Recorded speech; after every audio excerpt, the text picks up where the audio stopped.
tulay na ginawa Aha. noong 2018 lang by Aljo, dyan sa Isabela, Aha. pinondohan ng over 600 million Ganon? ng Department of Public Works and Highways. Wow. Pero ngayon, hindi pwedeng daanan ng 4 wheels. Bisikleta lang at 2 wheels motor. Bakit? Ano nangyari? May haba na 557 meter o kalahating kilometro. Ang ganda oh. Oh. Dadaan ka sa, maganda lang sa aerial. Okay.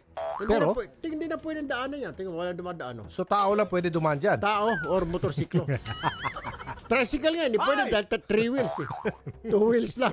I can't believe. Magkano yan? Dahil Budget? 600 plus million. Sus, porbida. Inaasahang magbebenepisyo sana rito ang 2,751 ng mga motorista araw-araw. Aha.